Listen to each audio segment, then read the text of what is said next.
बिस्मिल्लाहिर्रहमानिर्रहीम, अस्सलाम वालेकुम। नुक्ता एतराज़ प्रोग्राम में आपको कहते हैं खुश आमदीद। नाज़रीन, हर गुजरते दिन के साथ पाकिस्तान के जो अंदरूनी और बैरूनी मामलात हैं उस पर बतदरीज बेहतरी हमें नज़र आ रही है। केयर टेकर प्राइम मिनिस्टर साहब का जो अक़वाम मुत्तहिदा का कामयाब दौरा रहा, उसमें बायलैटरल मुलाकातें हुई, उसमें साइड लाइन्स में मीटिंग्स हुई और यकीनन जो डिप्लोमेसी थी उसको बहुत तरीके से यूटिलाइज़ किया गया। पाकिस्तान की मईशत को ले लें, क्लाइमेट चेंज का मुकदमा ले लें, लेकिन साथ साथ एक अहम बात ये रही, पाकिस्तान की फॉरेन पॉलिसी के हवाले से कहा कि ना हम यूएसए और ना ही हम चाइना के किसी कैंप का हिस्सा बनेंगे, बल्कि पाकिस्तान अपने मुफादात पर तवज्जो देगा। आज वज़ीर ख़ारजा ने इसी हवाले से एक प्रेस कॉन्फ्रेंस की थी और कहा कि पाकिस्तान की फॉरेन पॉलिसी अपने मुल्की मुफाद में है।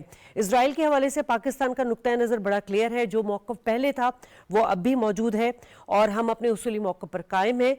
कश्मीर और फ़लस्तीन में इंसानी हुकूक़ की खिलाफ वर्जी हो रही है, दुनिया उसका नोटिस ले और जो फ़ैसला है वो कश्मीर और फ़लस्तीनियों की उमंगों के मुताबिक होना चाहिए। यकीनन दो मकामात एक कहानी, इस मसले का हल क्या है और अब तक क्यों हल नहीं हो सका, इस पर तो हम बात करेंगे अफवाज पाकिस्तान के हवाले से कि अवाम की उनके साथ एक दिली रिश्ता और जज्बे का रिश्ता मौजूद है, शहीदों की बेदरिक कुर्बानियों का रिश्ता मौजूद है। पाक फ़ौज पर अवाम का एक बार फिर एतमाद सामने नज़र आया है। गैल्प सर्वे के मुताबिक पाक फ़ौज पर अवाम ने 88% जो है वो एतमाद का इजहार किया है। फ़ौज ने न सिर्फ बॉर्डर पर नाज़रीन बल्कि मुल्क के अंदर अपना फरीज़ा उठाया हुआ है और अब हम देख रहे हैं कि निगरान हुकूमत के साथ जो बदहाल मईशत थी उसको इस्तेहकाम दिलाने के लिए बहुत सारे मेजर्स लिए जा रहे हैं। आर्मी चीफ साहब का ताउन मौजूद है, एपेक्स कमेटी के इजलास हो रहे हैं और साथ साथ जो इक़दामात लिए जा रहे हैं उसमें क्रैक डाउन्स भी हमें नज़र आ रहे हैं, जिससे मुल्क की मईशत हमें संभलती हुई नज़र आ रही है। रुपया तगड़ा हो रहा है, आवाम को रिलीफ मिलना शुरू हो गया है। आज बात करेंगे मुआशी मसाइल में कमी के जो इंडिकेटर्स हैं वो कहाँ पर मौजूद हैं और कौन से हमें और मज़ीद स्टेप लेने की ज़रूरत है। मोअज़्ज़ज़ मेहमानों का तारुफ करा दूँ। स्टूडियो में मेरे साथ मौजूद है नूर फातिमा, इकोनॉमिस्ट हैं, आपका शुक्रिया बहुत। हमजा रिफत हुसैन साहब हैं, IR एक्सपर्ट हैं, आपका शुक्रिया सर। काशिफ शफीक साहब सीनियर जर्नलिस्ट हैं, तज़कियाकार हैं, आपका शुक्रिया। और हमें स्काइप पर ज्वाइन करेंगे लेफ्टिनेंट जनरल रिटायर्ड रज़ा मोहम्मद खान, दिफाई तज़कियाकार, आपका भी शुक्रिया सर। नूर साहिबा, आपसे चूँकि इस वक्त मैं समझती हूँ और सभी इस बात को इंडोर्स कर रहे हैं कि पाकिस्तान का मेन मसला जो है वो इकॉनमी है, आप क्या समझती हैं? आप कितना एज एन इकोनॉमिस्ट आपको लग रहा है कि जो मेजर्स लिए जा रहे हैं उससे कुछ ना कुछ बेहतरी आ रही है? देखिए, सिग्नल्स जा रहे हैं, एटलीस्ट एक सिग्नल जो हैं वो जा रहे हैं मार्केट में, स्टेक होल्डर्स को, इन्वेस्टर्स को, और ख़ास तौर पे जो इन्होंने अभी UN में जो स्पीच जिस तरह से और जिस तरह पाकिस्तान का एक नैरेटिव उन्होंने वहाँ पे सबको प्रेजेंट किया, ज़ाहिर है कि इन्वेस्टर्स की नज़र बड़ी होती है इस तरह के इवेंट्स के ऊपर और उनके मिले भी हैं।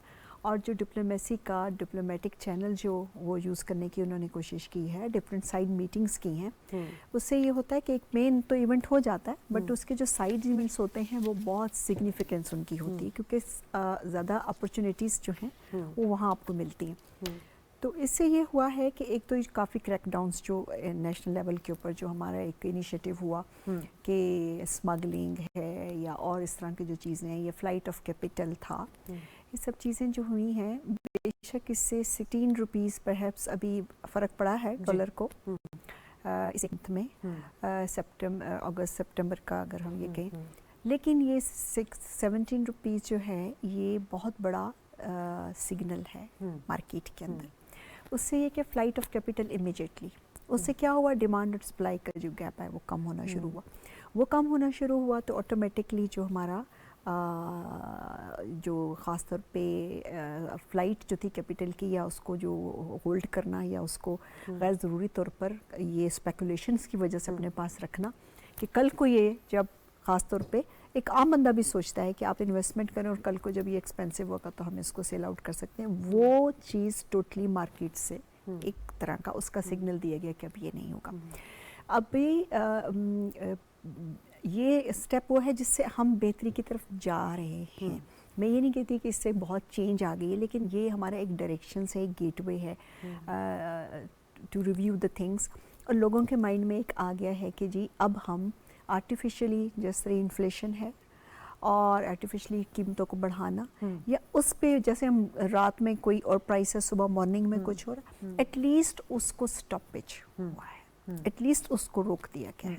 ट्रेंड चेंज होना शुरू हो गया. It will take time, but of course it is a signal जो कि मार्केट में दिया गया है इस एक पूरे, ख़ास तौर पे ये यूएन का असम्बली का जो इनका स्पीच है और जो हमारे अपने मेजर्स हैं, इन दोनों ने एक अच्छा स्ट्रॉन्ग क्रिएट किया है एटमॉस्फेयर और एनवायरनमेंट पाकिस्तान के अंदर. ठीक है, मतलब मर्स का तो हमें पहले से पता था, तशखीस भी हो चुकी थी, लेकिन उसके लिए जो अब रैपिड शुरू और हो हार्ड गया है, किस्म के जो बिल्कुल. एक्शंस थे वो लेने शुरू हो गए.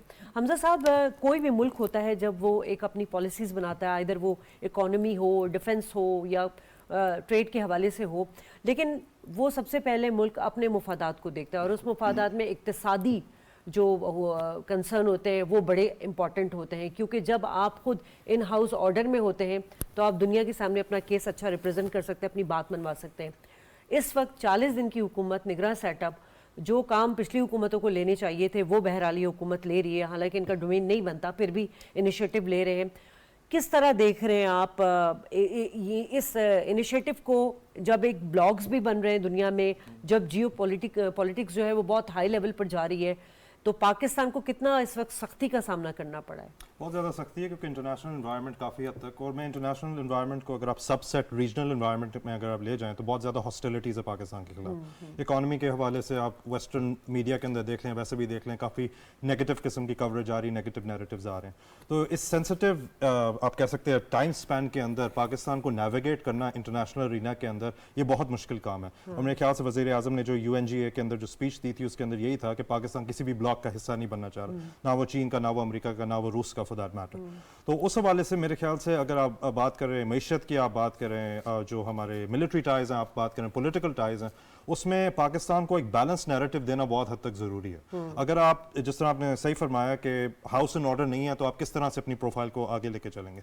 But as a middle power, as a regional power South Asia के अंदर आप एटलीस्ट एक प्रोफाइल ये ज़रूर दे सकते हैं कि ठीक है हमारे पास चैलेंजेस हैं पर हम कोशिश करें कि हम इससे निकल सकें.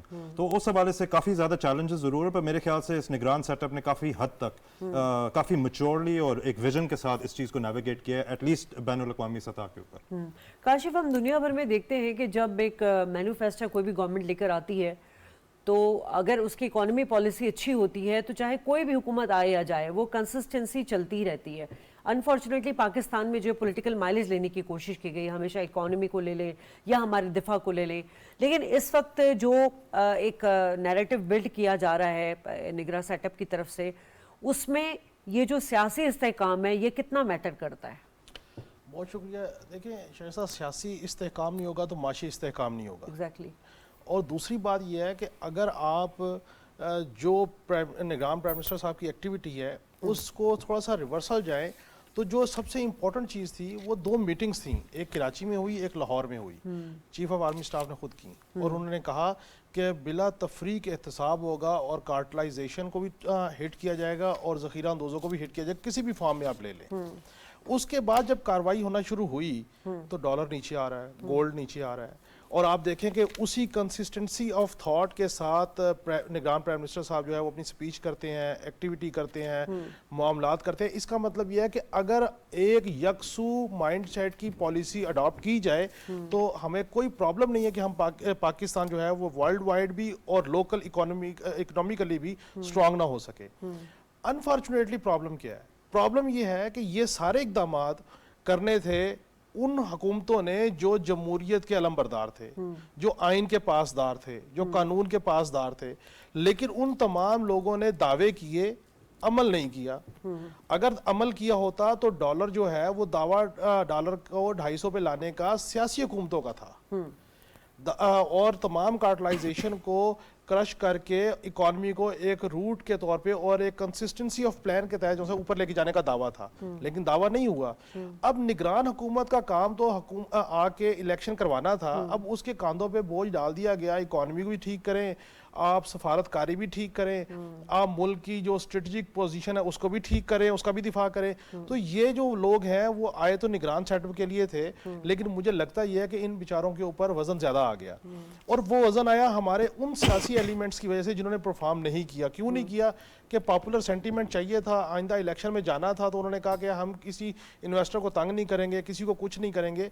मैं इस बात पे बिल्कुल कन्विंस हूँ कि अगर ये कार्टलाइजेशन जो है اس کو سیاسی حکومتوں نے ہٹ کیا ہوتا تو ڈالر 300 سے اوپر جانا ہی نہیں تھا. دیکھیں اگر 10 دن بھی ڈالر 10 روپے بھی اوپر چلا جائے تو آپ دیکھیں کہ ہمارے جو قرضے ہیں ان کی ریشو کیا اوپر چلی گئی, ہم اور جنہوں نے دیہڑیاں لگانی تھی انہوں نے دیہڑیاں لگا لی. اب جو کرنے کا عمل ہے, اگر آپ کنسسٹنسی آف مائنڈ کے ساتھ اسی طریقے سے چلتے رہیں, نمبر 1. نمبر 2, جو لوگ بھی اس طرح کے کرائم میں ملوث ہیں ان کو آپ سزا اور جزا دیجیے, ان کو سامنے لے کے آئیے کہ یہ وہ لوگ ہیں جو سٹے بازی میں ملوث ہیں. نشاندہی تو پہلے بھی ہوتی رہی ہے لیکن سزا نہیں ہوئی. بالکل. اچھا اب سزا نہیں ہوتی تو لوگوں کے حوصلے بن جاتے, وہ کہتے ہیں یار وقتی طور پہ ببل گم پرابلم ہے, 15-20 دن مہینے کے بعد چیزیں ٹھیک ہو جائیں گی, اچھا لوگ چینج ہو جائیں گے. اچھا اب کو ایک اور چیز ہے, جیسے آپ اس کو ہٹ کریں گے اسپیکولیشن شروع ہو جائیں گی, پروپیگنڈا شروع ہو جائے گا, نگران سیٹ اپ کب تک چلے گا, الیکشن ہوں گے نہیں ہوں گے, نواز شریف صاحب کی یہ ڈیل آ گئی, چیئرمین تحریک انصاف کا یہ بیانیہ آ گیا. سو یہ تمام کے تمام لوگ جب پروپیگنڈا میں لے کے جاتے ہیں تو یہ اپنے آپ کو حوصلہ دے رہے ہوتے ہیں کہ 2-3 مہینے کی سختی ہے, اس کے بعد پھر ہم اپنی روش پہ آ جائیں گے اور اس سے ڈبل طریقے سے مال بنائیں گے. کنسسٹنسی کے ساتھ احتساب ہونا چاہیے, مستقل مزاجی کے ساتھ یہ ساری چیزیں ہونی چاہیے. اگر یہ ڈالر 286-87 پہ آیا ہے تو اس میں کسی سیاسی جماعت کا کوئی عمل دخل نہیں ہے, یہ نگران سیٹ اپ کی اونرشپ ہے, فوج کے اداروں کی, فوج کی اونرشپ ہے, آرمی چیف صاحب کا وژڈم ہے. اور اگر یہ 15 دن اور چلا تو آپ یقین کیجئے کہ ابھی بھی حالت یہ ہے کہ لوگ ڈالر بیچنے جاتے ہیں تو ان سے لینے کو کوئی تیار نہیں ہے, یہ مزید 15 روپے نیچے آ جائے گا. ٹھیک ہے رضا صاحب, ڈسکشن بڑے انٹرسٹنگ نوٹ پر آ گئی ہے. مطلب لائک اگر ہم بات کریں کہ یہ جو حکومت کے انیشیٹیوز لیے گئے پہلے, ہم نے ہمیشہ سنا کہ عسکری قیادت اور سول قیادت ایک پیج پر ہے, لیکن ہمیں وہ پریکٹیکلی نظر نہیں آتا تھا. لیکن اس بار کیا بات ایسی ہو رہی ہے کہ ہمیں نگراں حکومت بھی اور عسکری قیادت بھی ایک پیج پر نظر آنے پریکٹیکلی, چاہے وہ آپ اکانومی لے لیں, چاہے وہ ہماری ڈپلومیسی لے لیں, واٹ ایور جو بھی لے لیں. کیا معجزہ دکھا رہے ہیں آرمی چیف صاحب؟ جی بسم اللہ الرحمن الرحیم. دیکھیے آئین پاکستان میں جو افواج پاکستان کا رول ہے وہ بڑا کلیئرلی ڈیفائنڈ ہے, اور وہ آرٹیکل ہے 245 جس میں افواج پاکستان نہ صرف بیرونی خطرات سے پاکستان کو وہ بچاتے ہیں بلکہ اندرونی طور پر بھی سول گورنمنٹ کی ہر طرح کی آئینی امداد, یہ ان کا رول ہے. ان کو جو ہے نا اندرونی خلفشار سے بچانا, دہشت گردی سے بچانا. دیکھیں ابھی میرے خیال میں کوئی 6 مہینے پہلے FATF کے بلیک لسٹ سے اور گرے لسٹ سے بچانے میں افواج پاکستان کا ایک سگنیفیکنٹ رول رہا ہے. اور سی پیک کے لیے اسپیشل جو پروٹیکشن فورسز ہیں اس سے چائنیز گورنمنٹ کو مطلب اس کے اوپر بڑی کانفیڈنس ہے, اور اسی طرح سی پیک چل رہا ہے. اور سی پیک کے دشمنوں کو یہ جرت نہیں ہو رہی ہے کہ اس کو سبوتاش کرے. چھوٹے چھوٹے حملے ہو رہے ہیں لیکن میرے خیال میں وہ ناکام ہو رہے ہیں. ساتھ ہی ابھی یہ جو اسپیشل انویسٹمنٹ فیسیلیٹیشن کاؤنسل بنا ہے, یہ ایک 1 ونڈو آپریشن ہے, اور اس کو میرے خیال میں تمام بزنس کمیونٹی نے, پاکستان کی اور بیرونی ممالک کے جتنے بھی انویسٹمنٹ بڑے بڑے انویسٹمنٹ فرمز ہیں اس کو انہوں نے سپورٹ کیا ہے. پاکستان آرمی نے خود والنٹیئر کیا ہے کہ پنجاب کے اندر ہزاروں ایکڑ بنجر زمین ایسے ہی پڑی ہوئے جس کے اوپر لوگ ناجائز قبضہ کیے ہوئے ہیں. تو انہوں نے پنجاب حکومت کو یہ پیش کیا پروپوزل کہ یہ آپ افواج پاکستان کے حوالے کریں, یہ صرف جو ناجائز قبضہ ہے وہ اس کو ختم کروائیں گے بلکہ اس کو مزید قابل کاش بنائیں گے. تو یہ میرے خیال میں یہ افواج پاکستان کے جو رولز ہیں یہ بالکل ان کے آئین کے مطابق ہے. اور نہ صرف انہوں نے موجودہ انٹرم گورنمنٹ کو ہیلپ کیا ہے بلکہ ماضی میں تمام حکومتوں کو اس طرح کے میرے خیال میں انہوں نے ایفرٹس کیے ہیں. اور جو ڈیفنس ڈپلومیسی جس کو کہتے ہیں اس کے ذریعے سے بھی کہ ہماری جو military to military relationships ہے Middle East countries like Saudi Arabia اور UAE اینڈ مینی ادرس, اس کی وجہ سے بھی کئی دفعہ ایسے ہوتا ہے کہ وہ ان کو یہاں پہ انویسٹمنٹ کرنے کے لیے ان کو آمادہ کیا جاتا ہے. جہاں پہ لون کی ضرورت ہوتی ہے तो मिलिट्री चैनल्स को भी इस्तेमाल किया जाता है, जो कि हमारे बाकी डिप्लोमेटिक एफर्ट्स हैं उसको वो सपोर्ट करते हैं। ये रोल मेरे ख्याल में ये अभी भी है और आइंदा भी इंशाल्लाह ये कायम रहेगा ठीक है। पाकिस्तान की माशी सलामती के लिए। ठीक है। नूर, हम जब भी बात कर रहे हैं कि जी अभी जो इकोनॉमी इंडिकेटर्स लिए जा रहे हैं उसमें SIFC वन विंडो ऑपरेशन एक बड़ा अहम रोल अदा कर रहा है, ये FDI का हमारी इकोनॉमी में मतलब एक आसान लफ्जों में व्यूवर को समझाने के लिए क्या रोल होता है जो इतना फोकस किया जा रहा है इस पर? देखिए, पिछले कोई 30 सालों से अगर आप देखेंगे ना, तो जो बहुत सारी सर्विसेज हैं जो कि पहले गवर्नमेंट प्रोवाइड करती थी, गवर्नमेंट प्रोवाइडर हुआ करती थी, अब उसको प्राइवेट सेक्टर प्रोवाइड कर रहा है क्योंकि गवर्नमेंट में वो कैपेसिटी नहीं है। सो बेसिक आइडिया तो ये है कि दुनिया के अंदर आप अपने इकोनॉमिक बॉर्डर्स खोलें, अपनी चीज़ें आप भेजें और बाहर से आपके पास इंपोर्ट भी आएगी और इन्वेस्टमेंट भी आएगी। जो आपके पास प्रोड्यूस करने के लिए जो आप अलाउ करेंगे वो कंपनीज भी आपके पास आएंगी, इन्वेस्टमेंट करेंगी, ट्रेड करेंगी, और ये ग्लोबलाइजेशन का एक हिस्सा भी है। सो इन्वेस्टमेंट इसलिए ज़रूरी होती है कि वो आपके पास आते हैं, उसमें एक बेसिक फ़िलॉसफी ये है कि एक तो वो आपके पास फॉरेन एक्सचेंज लेके आते हैं। पहले तो ये था कि 80-20% इक्विटी आप 100% पे भी वो कर सकते हैं बहुत आराम से, और पाकिस्तान ने तो बहुत, Pakistan is one of the country by the way जो साउथ एशिया के अंदर सबसे पहले इसने इन्वेस्टमेंट रजीम को इंट्रोड्यूस किया, ओपन किया बॉर्डर्स को साउथ एशिया के अंदर। ओके। पाकिस्तान की जो इन्वेस्टमेंट रजीम है ये बहुत ज़्यादा जैसे कहना चाहिए कि इसने अपने आप को ओपन किया उस स्टेज पे जब rest of the south Asia जो है ये इसने अपने आप को इकोनॉमिक बॉर्डर्स ओपन नहीं किए थे। इशू ये हुआ कि जब आप हैपोजिट चीज़ें कर देते हैं, फॉर इंस्टेंस हमने पावर सेक्टर में इन्वेस्टमेंट की, हमने कुछ सक्सेस स्टोरीज भी हैं, मीडिया की इन्वेस्टमेंट है, फॉर इंस्टेंस जो है आपका टेलीकम्युनिकेशन की इन्वेस्टमेंट है, देखिए उसमें बेहतरी आई और जो कास्ट ऑफ जो आपकी यूनिट है किसी भी कंजम्पशन का वो कम हुआ। लेकिन जहाँ पावर सेक्टर की देखते हैं तो ये इन्वेस्टमेंट उस अंदाज में एक सक्सेस स्टोरी के तौर पर नहीं है। इसी तरह से बहुत सारी आपको एजुकेशन के अंदर इन्वेस्टमेंट चाहिए, आपको बाकी हम अपनी जितनी इंडस्ट्रीज है उसके अंदर आपको इन्वेस्टमेंट चाहिए, आपको एग्रीकल्चर के लिए अंदर इन्वेस्टमेंट चाहिए। तो आप टेक्नोलॉजी लेते हैं, फॉरेन एक्सचेंज लेते हैं नेचुरली, और आप जो है कंपटीशन पैदा करते हैं मार्केट के अंदर उन इन्वेस्टमेंट के कंपनीज के थ्रू। अगर आपके पास एक कंपनी होती, आपके जस्ट लोगों को समझाने के लिए, तो एक वो टाइम था अर्ली 2000 का, ये बहुत लेट 90s का, कि जब आप फ़ोन सुनते थे तो आपका उसमें डिडक्शन होती थी। ठीक। लेकिन अब आपके पैकेजेस कितने, क्योंकि आपने इन्वेस्टमेंट ली है and there is a competition in the market.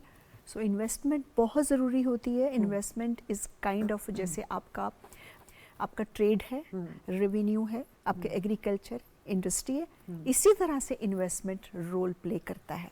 अब इन्वेस्टमेंट के अंदर प्रॉब्लम्स क्या आ रही थी, जो इन्वेस्टमेंट पॉलिसी है ओवरऑल, और जब वो इंस्टीट्यूशंस में जाती है कि जी आपने ये डील करना है, ये डील करना है, ये डील करना, कहीं ना कहीं वो डिस्कनेक्टेड है।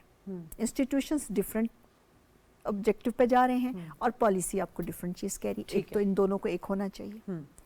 सेकेंड क्या था कि ट्रांजैक्शन कॉस्ट बहुत थी इन्वेस्टर्स की, कि वो आ रहे हैं तो उनको 10 इंस्टीट्यूशंस पे जाना पड़ रहा है, लाइसेंस लेने के लिए, अप्रूवल लेने के लिए, अपने केस को प्रेजेंट करने के लिए, application, this and that. Even अगर आप सिर्फ पावर सेक्टर का लें तो there are so many institutions. So इसलिए ये कहा कि वन विंडो बनाएं, इसी सिस्टम को आसान करने के लिए, फैसिलिटेट करने के लिए, ट्रांजैक्शन कॉस्ट रिड्यूस होगी, और एक ठीक बंदा जो है one click of the computer पे बैठ के वो इंटरनेट पे देखता है कि इस मुल्क में मुझे कहाँ जाना है, किधर जाना है, कैसे करना है, और आपके लिए वो चीज़ें आसान हो जाती हैं। हमजा, प्राइम मिनिस्टर साहब ने बात की कि हम ना चाइना का ना USA का कोई कैंप का हिस्सा बनेंगे, बल्कि हम अपनी मुफाद पे जाएंगे। बड़ा अच्छा, बड़ा क्लियर एक मैसेज दिया है। इससे पिछली हुकूमतों की जो फॉरेन पॉलिसी हम देखते रहे हैं वो कंफ्यूज थी, कंफ्यूज। वही मैंने कहा ना, अब जब आप अपने अंदर से मजबूत नहीं होंगे तो फिर आपके स्टेटमेंट भी उस तरह से मजबूत नहीं हो सकते। लेकिन इस वक्त वही बात आ जाती है, ब्लॉग्स में एक तरफ हमें अमेरिका भी नज़र आ रहा है, चाइना भी नज़र आ रहा है। चाइना हमारा देरीना दोस्त है, हमेशा हमारा साथ दिया, जबकि अमेरिका के साथ हमारे कुछ इस तरह की तारीख अच्छी नहीं रही है। इस वक्त ये जो क्योंकि CPEC भी चल रहा है, उसको भी लेके हम प्रोजेक्ट्स कर रहे हैं, सारा कुछ कर रहे हैं, तो आप क्या समझते हैं, क्योंकि ابھی ہم نے دیکھا UN یونائٹڈ نیشن میں کہ سعودی عرب نے اور ایک جسچر دیا، اب وہ کتنا پریکٹیکلی ہوگا کہ اسرائیل کے ساتھ تعلقات پہ، اور باقی 7 مسلم ممالک کی اور بھی بات کی جا رہی ہے. آج وزیر خارجہ صاحب کا بڑا کلیئر آ گیا موقف کہ ہماری جو پالیسی تھی اسرائیل کے لیے وہ ابھی بھی اور رہے گی، یعنی ہم ان کے موقف کی تائید نہیں کرتے ہیں. تو یہ تمام چیزوں کو لے کے آپ کیسے سمجھ رہے ہیں کہ پاکستان کی اسٹریٹجی کیا ہونی چاہیے؟ صحیح چل رہے ہیں اس وقت؟ بالکل صحیح چل رہے ہیں، کیونکہ فرینکلی سپیکنگ جب ہم بات کرتے ہیں نا کہ پاکستان کی اپنی کوئی ساورنٹی نہیں ہے، پاکستان اپنی پالیسیز نہیں بنا سکتا، اور ڈکٹیشن اگر آتی ہے کہیں سے بھی، حالانکہ جن ممالک کا اپنے ذکر کیا وہ پاکستان کے بہت اچھے دوست بھی ہیں، ریاض سے اگر کوئی پالیسی ڈکٹیشن آ رہی ہے، اس طرح سے کچھ آ رہی ہے، this and that, but frankly speaking Islamabad afford ہی نہیں کر سکتا کہ ہم اسرائیل کو ریکگنائز کریں. اور یہ جو سٹانس آیا ہے وزیر خارجہ کی طرف سے، اس کو ہم سب کو ویلکم کرنا چاہیے، کیونکہ فلسطینیوں کا جو رائٹ ٹو سیلف ڈٹرمنیشن ہے، UN ریزولوشنز ہیں وہ اس چیز کو سینکشن کرتی ہیں، اور پاکستان کا ہمیشہ سے ایک پرنسپل سٹانس رہا ہے، پاسپورٹ سے لے کے کانسٹیٹیوشن تک ہم نے کلیئرلی یہ چیز ڈیفائن کی ہوئی ہے کہ as far as self determination is concern Pakistan کا ایک سٹانس ہمیشہ سے رہے گا. تو سعودی عرب کی اپنی بات کی ہے، دیکھیے سعودی عرب کے انٹیلیجنس کے حوالے سے نا، وہ ابھی حال ہی میں چین کے طرف سے سعودی عرب اور ایران کا جو رپروچمنٹ اس وقت ہوا ہے، اس کے حوالے سے تو ہمیں تھوڑا سا یہ دیکھنا چاہ رہے تھے کہ یہ کب تک رہے گا. مڈل ایسٹ کی اگر ہم بات کریں، سعودی عرب اور اسرائیل کی جو کوآپریشن ہے وہ زیادہ تر اگر آپ دیکھیں نا تو وہ انٹیلیجنس کے زمرے کے اندر آتی ہے کہ ایرانین انفلوئنس کو یمن کے اندر، عراق کے اندر، شام کے اندر کس طرح سے آپ نے کرب کرنا ہے. تو اس حوالے سے کیونکہ محمد بن سلمان کے وہ ایک اپنا ایک ویژن ہے، وہ چاہتے ہیں کہ سعودی عرب ایک ماڈریٹ ملک کے طور پہ آئے، بٹ اگر وہ اسرائیل کے ساتھ تعلقات اچھے کرنے کی کوشش کر رہے ہیں تو پاکستان کو ہرگز اس کیمپ کے اندر نہیں جانا چاہیے، کیونکہ پاکستان کی جو پالیسی ہے وہ کافی حد تک آپ دیکھیں تو فلسطین کے حوالے سے ہمیشہ سے کنسسٹنٹ رہی ہے، چاہے وہ امریت ہو، چاہے وہ جمہوریت ہو، all governments have supported the Palestinian position، اور اسی طرح سے ہم اس حوالے سے ہمیں نیویگیٹ کرنا چاہیے. تو میرے خیال سے یہ جو وزیر خارجہ نے بات کی ہے یہ بالکل ٹھیک بات کی ہے، یہ پرنسپل سٹانس ہے، اور اسی طرح سے ہی ہمیں فلسطین کو سپورٹ کرنا چاہیے. تو ایک آپ ہی سے سوال لے لیتے پھر کاشف کے پاس جاؤں گی. یہ کشمیر اور فلسطین کا مسئلہ، مطلب ایک وہی بات ہے، 2 مقامات ہیں مگر ایک ہی کہانی ہے، 2 نظریے والی بات آ جاتی ہے. کیوں حل نہیں ہو سکا اور کون حل نکالے گا؟ یونائٹڈ نیشن میں ریزولوشن موجود ہے کشمیر کے حوالے سے بھی، فلسطین کے حوالے سے بھی، تو یہ عالمی طاقتیں کیوں خاموش بیٹھی ہوئی ہیں؟ وہی آ جاتا ہے اقتصادی مفادات ہیں ان کے، یا کچھ اور نظر آتا ہے؟ اقتصادی مفادات کے ساتھ ساتھ لابنگ ہوتی ہے یونائٹڈ نیشنز کے اندر. یہاں پہ پاکستان کافی حد تک کمزور ہے کہ جب ہمارا کیس ہمیشہ پرنسپلڈ ہوتا ہے پر لابنگ ایفرٹس میں ہم لوگ پھر سے کچھ حد تک مار کھا جاتے ہیں بنسبت ہندوستان کے، اسرائیل کے. تو سب سے بڑا اگر آپ فورم دیکھیں تو وہ US کانگریس ہے، جہاں پہ کانگریس کے ذریعے لیجسلیشن ہوتی ہے، وہاں پہ اسرائیلی آپ کہہ سکتے ہیں کانگریسمین بیٹھے ہوئے، انڈین کانگریسمین بیٹھے ہوئے، ہمارے بھی ہیں، پر ان کا وہ اس قسم کا انفلوئنس نہیں رہتا. کیونکہ اگر آپ دیکھیں تو یونائٹڈ نیشنز جو ہے وہ جو P5 کو اگر آپ دیکھیں نا تو اسی کے مطابق ساری جتنی بھی پالیسی میکنگ ہوتی ہے وہ چل رہی ہوتی ہے. تو جب تک آپ ٹھیک طرح سے لابنگ نہیں کریں گے، فنڈز نہیں جائیں گے، ایڈوکیسی نہیں ہوگی، اور وہ ایڈوکیسی صرف پاکستان تک محدود نہیں ہو سکتی، یا آپ کہہ سکتے ہیں مڈل ایسٹ تک محدود نہیں ہو سکتی، وہ آپ کو US کے اندر، یورپ کے اندر آپ کو ایڈوکیسی آپ کو دیکھنی پڑے گی. تو جب تک اس کے اندر صاف بات ہے کہ جو فنڈنگ ہے، جو لابنگ ہے، جس کو کہتے ہیں آرٹ آف ڈپلومیسی ہے، حالانکہ ہمارے جتنے بھی UN کے ایمبیسڈرز ہیں انہوں نے بڑی کوشش کی ہے کہ کشمیر کے ایشو کو ریزالو کروانے کی پوری حد تک کوشش کی جائے، پر انڈیا اس وجہ سے کر لیتا ہے کیونکہ ان کے پاس مارکیٹ ہے، اور مارکیٹ کی بنیاد کے اوپر جو آپ ویسٹرن ممالک کو اگر آپ دیکھیں تو وہ بھارت کی طرف دیکھتے ہیں، وہ کہتے ہیں ٹھیک ہے ہیومن رائٹس وائلیشنز کہہ دیتے ہیں، حالانکہ وہ ایک آپ کہہ سکتے ہیں سیلف ڈٹرمنیشن کا مسئلہ ہے. ہیومن رائٹس وائلیشن تو ٹھیک ہے، پر بزنس ڈیلز کو ہم لوگ کمپرومائز نہیں کر سکتے.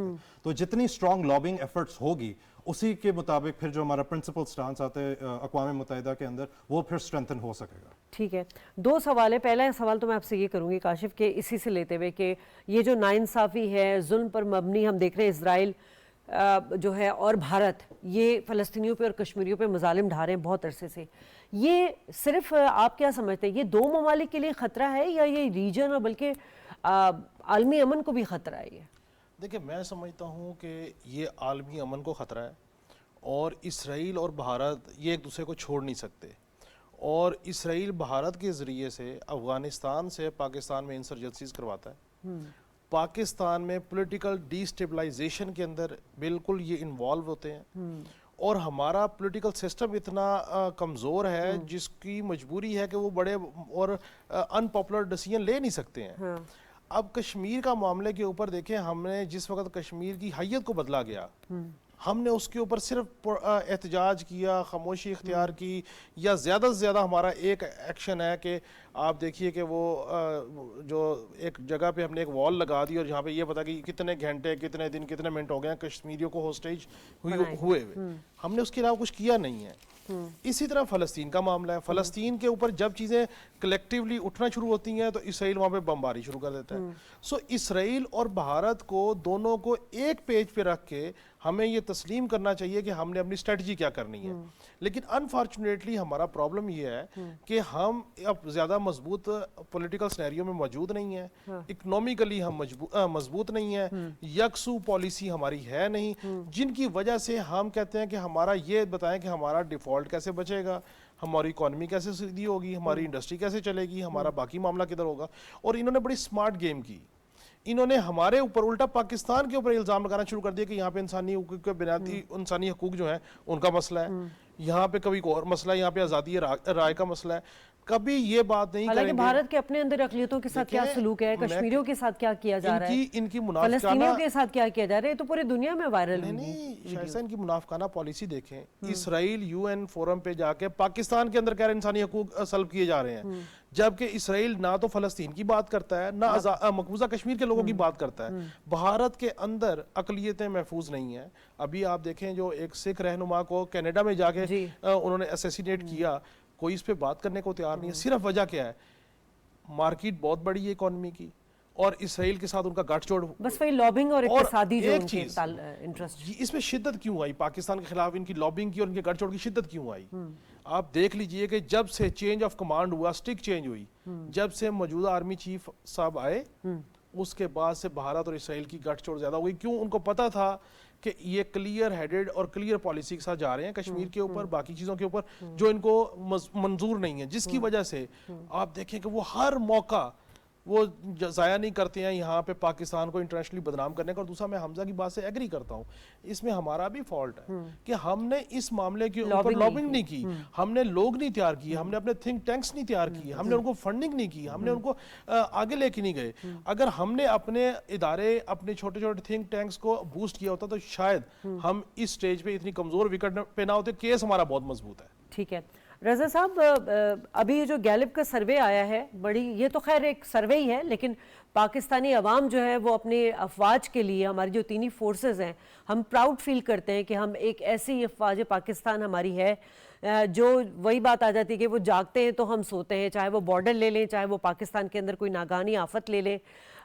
بات یہ آ جاتی ہے کہ اس وقت ایک پولیٹیکل پارٹی کی جانب سے ایک جو نیریٹو ہماری ریاستی اداروں کے خلاف بلڈ کیا گیا تھا, اس کو یقیناً اس کا ڈیفینڈ کرنے کے لیے یہ ضروری تھا کہ ہم اپنی افواج کے ساتھ دیں, ان کے ساتھ کھڑے ہوں. لیکن آپ کیا سمجھتے ہیں کہ اس وقت پوری دنیا میں کیوں جو فوجی قیادت ہے اس پر زیادہ بھروسہ کیا جاتا ہے as compared to political party? دیکھیں, پاکستانی عوام جانتے ہیں کہ اس وقت مسلح فوج جو ہے 4 مختلف محاذوں کے اوپر پاکستان کا دفاع کر رہے ہیں. مغربی سرحدیں ہماری جو ہے مشرقی سرحدیں ہیں انڈیا اور افغانستان رسپیکٹیولی کے اگینسٹ. اس کے بعد یہ جو دہشت گردی کا ہمیں تھریٹ ہے, اندرونی چیلنجز ہیں, اس سے مقابلہ ہو رہا ہے. لیکن ان تینوں سے بڑا خطرہ جو ہے وہ ہماری ڈیجیٹل ڈومین کے اوپر جو حملے ہو رہے ہیں, جی, جو 5th جنریشن ایگزیکٹلی, وارفیئر ہمارے, اور یہ اتنا خطرناک ہے, اس میں تو دشمن نظر بھی نہیں آتا اس وار میں. جی ہاں, ایبسولوٹلی. تو کوشش یہ ہو رہی ہے کہ فیک نیریٹیوز کے ذریعے سے ہمارے عوام کے ذہنوں کو غلط طریقے سے لے جایا جائے, اس کو بہکایا جائے, خصوصاً یوتھ کی جو مائنڈز ہیں اس کو جو ہے پولیٹیکل ریزنز کی وجہ سے اس کو انفلوئنس کیا جائے. لیکن میرے خیال میں لوگوں کو پتہ ہے کہ سوشل میڈیا کے ذریعے سے, فیک نیوز کے ذریعے سے یہ حملے انشاءاللہ ماضی میں بھی ناکام ہوئے ہیں اور آئندہ بھی ناکام ہوں گے. آپ نے ذکر کیا نا کہ کسی سروے کا, گیلپ سروے کا, تو میں آپ کو بتاتا چلوں کہ افواج پاکستان اپنی کارکردگی, دفاعی مہارت, فرض شناسی, بہادری اور بے لوث خدمت کی وجہ سے پوری دنیا میں مشہور ہے. جی, ان کا نام جو ہے वो वर्ल्ड की लीडिंग मिलिट्री के लिस्ट में आता है, और उसका एक एग्जांपल ये है कि दुनिया के 40 के करीब ममालिक के जो सीनियर अफसरान हैं वो हमारे फौजी इदारों में, पाकिस्तान के फौजी इदारों में आते हैं तरबियत लेने के लिए, और हमारे जो ऑफिसर्स हैं वो कई ममालिक के इदारों को उनको बनाने में भी उनका हाथ है, particularly in the middle east and in African countries. और ये हमारी जो कमिटमेंट्स है, जिस तरह मैंने पहले अर्ज किया कि मल्टीपल फ्रंट पर इंगेजमेंट के अलावा दुनिया में अमन के क़याम के लिए यूएन पीस कीपिंग के रोल में हमारा सबसे बड़ा कंट्रीब्यूशन है। जी बिल्कुल। और हम जो अपना रोल अदा कर रहे हैं वो इसके बावजूद कर रहे हैं कि जो हमारे वसाइल है वो निहायत महदूद है, और हर साल जो है हमारे बजट में एक्चुअली कमी होती जा रही है, क्योंकि डॉलर की वैल्यू जब हाई होती है और जब इन्फ्लेशन बढ़ती है तो डिफेंस बजट आजकल एक्चुअली वो नेगेटिव में है। लेकिन उसके साथ साथ मेरे ख्याल में हमारे अवाम को अपने अफवाज के ऊपर फख्र है कि वो इन तमाम मसरूफियात के बावजूद जहाँ पे भी अगर अवाम मुसीबत में हो, लेकिन चाहे वो जल्जला हो, चाहे सैलाब हो, चाहे वो कोरोना वायरस हो, जी तो देखिए कई दफ़ा तो बिजली चोरी को रोकने के लिए या सेंसस कराने के लिए, फल सफाई कराने के लिए तक जो है मसल्ला अफवाज को इस्तेमाल किया गया। तो ये ऐसी अभी भी स्मगलिंग और ज़ख़ीरा अंदोज़ों के खिलाफ रियासती इदारे बहुत एक्टिव हुए हैं। जी बिल्कुल, एब्सोल्युटली। तो मैं ये अर्ज करना चाहूँगा कि ये इस तरह की जो सर्वे वगैरह है कम अज़ कम जो है हमारे आर्म फोर्सेस को उनकी ज़रूरत नहीं है, और अगर रियल ये सर्वे होता और उसका जो सैंपल है, साइज ऑफ सैंपल अगर बड़ा होता तो आप देखते कि ये 88% के बजाय I am sure it would have been 108%। ठीक है काशिफ, एक सवाल इसी से रिलेटेड आपसे ले लेती हूँ कि एज अ सहाफ़ी आप क्या समझते हैं कि जितना एक सियासी जमात ने हमारे रियासती इदारे को एक नुकसान पहुँचाया है वो नाकाबिल तलाफ़ी है, नहायत अफसोसनाक रहा है, मगर इस सर्वे से ये तो साबित हो गया कि जो नाकबत अंदेश हैं उनको दूर किया गया है। ये कितनी इस वक्त ज़रूरत थी इस चीज़ की? देखिए इसमें कोई राय नहीं है। जिस सियासी जमात ने इदारों के ख़िलाफ़ एक कैंपेन लॉन्च की उसको बाहर से बूस्ट मिला। अगर आप इनको स्पेशली भारत, मैं कहता हूँ कि इनके जितनी सोशल मीडिया ट्रोलिंग हुई उसको बूस्ट बाहर से मिला, भारत से मिला, और भारत ने इनको बूस्ट दिया और व्यूअरशिप बढ़ा दी, फॉलोअरशिप बढ़ा दी, और लोग उस रेस में बह गए हमारे जो नौजवान थे। लेकिन एंड ऑफ द डे आप ये देखिए कि हमें इस बात को हाईलाइट करना चाहिए कि ये सियासी जमात और इस तरह के जो सियासी अकाबरीन हैं हमारे मुल्क के, ये बड़ी अनफॉर्चुनेट बात है। जब इक़्तिदार में आएंगे तो इदारों की जय बाबा करेंगे, और जैसे इक़्तिदार से जाएंगे तो इदारों के खिलाफ बयानबाजी करेंगे। और मैं ये समझता हूँ कि हर दौर में इदारों को अंडरमाइन करने के लिए हर किसी ने अपना हिस्सा डाला, लेकिन पाकिस्तान की अवाम जिस परेशानी से दो चार है, जिस महंगाई से दो चार है, जिस कश्मकश का शिकार है, वो उसको पता है कि relief end of the day पाक फौज ने हमें देना है। आप सैलाब उठा लें, आप डॉलर उठा लें, आप स्मगलिंग उठा लें, आप स्ट्रेटेजिक पोजीशन उठा लें, आप अपनी जो डिप्लोमेसी पोजीशन उठा लें, जो आप उठा लें। यहाँ पे जल्जला ज़्यादा आ जाए तो वहाँ पे भी जंगल बियाबानों में, यहाँ पे हालत ये है कि हमारे जो इदारे हैं, जो सिविल इदारे हैं,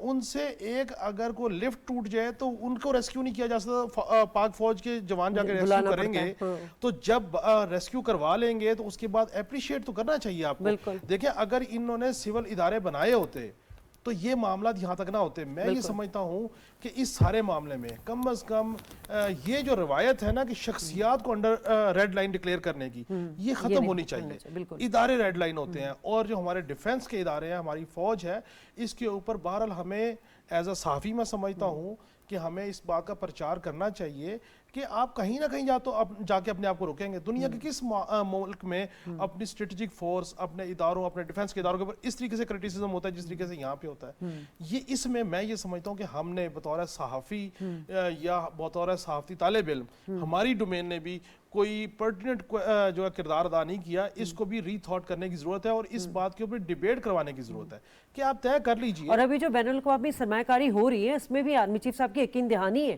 دیکھیں چاہے وہ کوئی بھی ملک ہو، میں ایک سیٹسفیکشن ہے ان کو کہ جی آرمی چیف صاحب اس میں انوالو ہیں. نہیں، میں آپ کو بتاؤں یہ سب سے امپورٹنٹ چیز ہے جو بات ہماری بہن نے کی. اگر یہ ون ونڈو کا آپریشن نہ ہو، اور وہ ون ونڈو آپریشن کیا ہے؟ وہ ون ونڈو آپریشن یہ ہے کہ آپ آئیے اپنا پلان لے کے آئیے، ہم جانے اور باقی اداروں کی NOCs جانے، ہم آپ کو کر کے دینے کو تیار ہیں. ادروائز تو آپ ایک فیکٹری، ایک دکان، ایک ڈپارٹمنٹل اسٹور لگانے جائیں تو آپ کو تو لوکل انویسٹرز ہمارے اتنے پریشان ہیں. وہ پریشان ہے کیوں کہ مختلف ادارے ان کو چھیڑتے ہیں، وہ فائلیں پوری گھومتی رہتی ہے، سسٹم ہی ہمارا ایسا ہے بیوروکریسی کا. اس لیے میں یہ سمجھتا ہوں کہ دیکھیں یہ ایک میکانزم بن گیا کہ آپ اپنا پروجیکٹ لے کے آئیے، ہم آپ کو NOC انشور کریں گے، ہم آپ کو گارنٹیز دیں گے. جس وقت آپ کو پاک فوج گارنٹی دے رہی ہے، آرمی چیف سب گارنٹی دے رہے ہیں، تو اس کے بعد انویسٹر یہاں پہ آئے گا اور اس کو پتا ہوگا. چلے نور اسی کو تھوڑا آگے بڑھائیے اس طرح سے کہ یہ تو چلے ہو گیا، لیکن کارپوریٹ گورننس کی بھی بات آتی ہے ہمارے، وہ بھی ایک مسئلہ ہے ہمارے یہاں. وہ جو کہتے ہیں نا میکرو لیول پر اکانومی ریفارمز، وہ بھی مسئلہ ہے. ٹیکس ریفارمز وہ بھی مسئلہ ہے. ہمیں امپورٹ بند کرنا چاہیے، اس سے ہمارے زرعی مبادلہ کے ذخائر میں تھوڑی بہتری آئے گی. ہمیں اپنے ایکسپورٹ کے لیے جو کوموڈیٹیز ہیں ان پہ فوکس کرنا چاہیے. یہ وہ سیکٹرز ہیں جس پہ کام کیا جائے تو SIFC پلس بہت زیادہ جلدی ہمیں ایک رزلٹ ملے گا.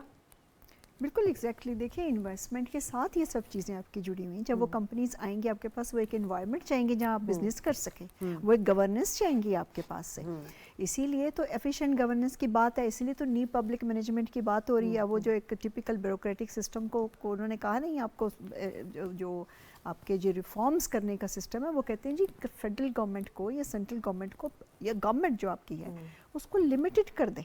اب مارکیٹ کو سروسز کو پرووائڈ کرنے دیں اور انٹرونشن کریں تھرو آپ کی پالیسیز. جیسے فار انسٹنس ابھی آپ کی مارکیٹ فیلئر ہوئی شوگر کے کیس میں، بالکل، اور باقی آپ کی فوڈ سیکیورٹی، تو اس میں وہ کہتے ہیں کہ انٹروین آپ کر سکتے ہیں ایز تھرو گورننس اسٹرکچر، لیکن لیٹ دیم جو نا پروڈیوس اور ان کو آپ کرنے دیں. اس میں پھر ظاہر ہے کہ انویسٹمنٹ ہے، اس میں پھر ٹریڈ ہے. یہ سارے جو سیکٹرز آپ نے بات کی ہے، دیکھیے اس میں سب سے امپورٹنٹ بات یہ ہے کہ do we want to stay as a consumer, اور ہم پروڈیوسر بننا چاہتے ہیں کہ نہیں. چاہے وہ SMEs سے آپ سٹارٹ کر دیں، چاہے آپ کمپنیز کو فیسیلیٹیٹ کر کے کر دیں. CPEC بھی آپ فیسیلیٹیشن کر رہے ہیں، آپ روڈ ویز سے اور باقی چیزوں سے آپ فیسیلیٹیشن کر رہے ہیں نا، فیسیلیٹیشن کر دیں. لیکن اگر آپ یہ کہیں کہ immediately we will go towards a huge industry, تو یہ پاسبل نہیں ہے نا. ہمیں تھوڑے ریئلسٹک وے میں چیزوں کو دیکھنا ہوگا. کہ ٹھیک ہے، تو حمزہ شارٹلی بتا دیجیے گا کہ ابھی اس وقت ہمیں جو ہمارا ریلیشن شپ دیگر ممالک کے ساتھ ہے، ہمیں کون سا اسٹانس رکھنا چاہیے اور کیا اسٹریٹجی ہونی چاہیے کہ ہم کسی کو ناراض بھی نہیں کریں، کسی سے وہ کہتے ہیں نا پنگا بھی نہیں لیں، اور ہم اپنی چیزوں کو بھی، اپنے مفاد کو بھی سامنے رکھ کے وہ کام کریں. دیکھیں یہ بیسکلی ریلیٹڈ ہے آپ کے ڈومیسٹک اکنامک حالات کے اوپر. اگر آپ کی اکانومی اسٹرانگ ہوگی، آپ کے پاس بارگیننگ پاور زیادہ ہوگی. آپ کسی بھی ملک کے اندر چلے جائیں تو سب سے امپورٹنٹ چیز ہوتی ہے کہ کون سا ملک کدھر کہاں پہ انویسٹ کر رہا ہے. یہی چیز آپ کو بین الاقوامی سطح کے اوپر بائیلیٹرل ریلیشنز کے اندر بھی آپ کو نظر آ رہی ہوتی ہے. جتنی زیادہ آپ ریلیشن شپس کو اس طرح سے رکھیں گے کہ فار ایگزامپل چائنا کے ساتھ ہمارے بہت سارے اچھے تعلقات ہیں. چائنا نے $62 بلین کا CPEC کا پروجیکٹ بھی ہمارے ملک کے اندر انویسٹ کیا ہوا ہے. امریکہ کے ساتھ ہمیشہ ٹھیک ہے تلخیاں رہی ہیں، بٹ ایک بہت ہی امپورٹنٹ ریلیشن شپ ہے. مطلب throngs of students go to the US to study and بہت سارا سافٹ پاور کے حوالے سے، ہیومن رائٹس کے حوالے سے بہت زیادہ کام کیا ہوا ہے. تو اس حوالے سے میرے خیال سے پاکستان کی جو ابھی کی جو ٹریجیکٹری ہے، جو وزیر اعظم نے UNGA کے اندر ذکر کیا ہے، اسی ٹریجیکٹری کو برقرار رکھنا بہت زیادہ ضروری ہے. بٹ یہاں پہ شائستہ ایک بہت بڑا آپ کو چیلنج نظر آئے گا جب یہ نگران سیٹ اپ کا ٹرم ختم ہو جائے گا، جب منتخب حکومت آئے گی تو وہ کس قسم کی خارجہ پالیسی اپنائے گی. کیا وہ زیادہ چین کی طرف جائے گی، چاہے وہ ایران کی طرف جائے گی، یہ ہمیں چیز سمجھ نہیں آئے گی کہ ایگزیکٹلی کیا ہوگا. تو انسرٹنٹی اس حوالے سے ہوگی کہ جو منتخب حکومت ہوگی وہ کس قسم کی پالیسی اپناتی ہے. میں نے شروع میں یہی بات کی تھی کہ کچھ پالیسیز ایسی ہیں جو کنسسٹنسی کے ساتھ چلنی چاہیے، جس کے ہمیں کچھ عرصے بعد جو امپیکٹ بہت زیادہ. اور دوسرا یہ ہے کہ چائنا کے ساتھ تعلقات اچھے ہیں، اگر انہوں نے زیادہ انویسٹ کیا بنسبت امریکہ کے، آپ US کو سائڈ لائن نہیں کر سکتے. دونوں ٹریکس کو آپ کو چلانا پڑے گا، اور اپنے ملک کے اندر ڈومیسٹک اکانومی کو اگر آپ ٹھیک کر لیں تو انشاءاللہ پاکستان کا جو مستقبل ہے وہ روشن. ٹھیک ہے. शुक्रिया। यानी मुल्क की मुआशी मुस्तकबिल को महफूज बनाएंगे तो फिर हम तमाम चीज़ों को एड्रेस कर सकते हैं। आप तीनों मेहमानों का बहुत शुक्रिया। रजा साहब आपका भी बहुत शुक्रिया। नाज़रीन डिस्कशन आपने सुनी। यकीनन पाकिस्तान जो वह एक ऐसे दौराए पर खड़ा है, या तो वो इस लम्हे से फ़ायदा उठा लेगा या फिर के आगे मैं कुछ नहीं बोलूँगी, लेकिन क्योंकि मैं बहुत ऑप्टिमिस्टिक हूँ, इंशाअल्लाह ताला ये जो पॉलिसीज़ बनाई जा रही हैं, आने वाली कोई भी हुकूमत होगी वो मुल्क के मुफाद में इस पॉलिसीज़ को जो है वो आगे बढ़ाएगी ताकि हम अपने पाकिस्तान को सिक्योर कर सकें, अपने कौमी सलामती के मामलात को महफूज कर सकें। प्रोग्राम से इजाज़त, अल्लाह ने के बाद।